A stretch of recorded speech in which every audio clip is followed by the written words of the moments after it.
এখানে cigarette factory হয়, আমরা স্থানীয়ভাবে নিষেধ করার পরেও সে চালায়। এখানে চাচ্ছি যে এখানে চিরদিনের জন্য এই ফ্যাক্টরিটা এখানে যেন না থাকে, যার কারণে আমাদের স্থানীয় এলাকার সাধারণ খেটে খাওয়া মানুষ তারা পেটের দায়ে কাজ করে, এদের উপর বিভিন্নভাবে ওই প্রশাসনের লোক আসে চাপ এবং টর্চারিং করে। এটা আমরা স্থানীয়ভাবে এটা একদম বন্ধ করার জন্য আমরা অনুরোধ জানাচ্ছি প্রশাসনের কাছে।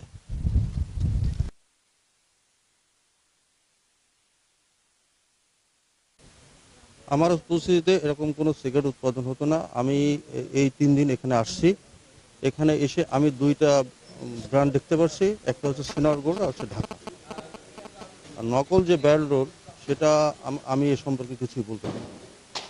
তাহলে সিগনেচার কেন ছিল? আমি 2টা দেখে সিগনেচার করছি, একটা হচ্ছে সিনার গোল্ড আর হচ্ছে ঢাকা। এর আগেও তো এখানে আসলে অভিযান হয়েছে, গত প্রায় 1 বছর আগে সেনাবাহিনী এখানে অভিযান করেছে। এটা আমার জানা ছিল না অভিযান হয়েছিল কি না। আমি এই রাজশাহী ফেটে যোগদান করছি নভেম্বরে। আমি এখানে সদ্য যোগদানকৃত, তো এই বিষয়ে আমি আর কিছু বলতে পারবো না।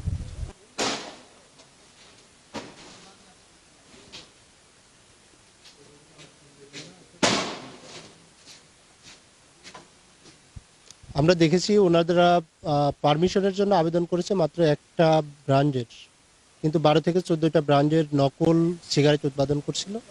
এজন্য ভোক্তা অধিকার সংরক্ষণ আইন 2009-এর 50 ধারায় আমরা নকল পণ্য উৎপাদনের দায়ে 2 লক্ষ টাকা জরিমানা করেছি এবং এখানকার যত ম্যাটেরিয়াল আছে সবগুলো রেখে আমরা সিলগালা করেছি।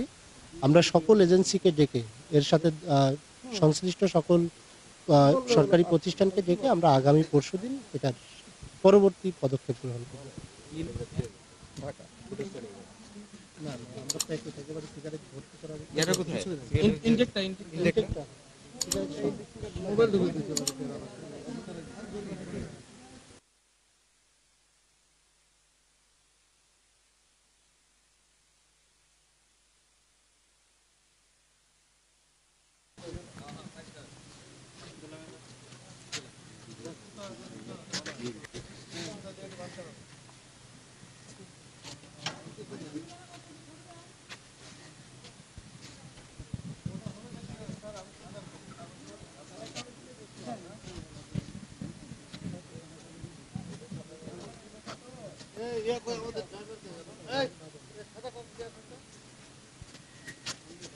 লাগবে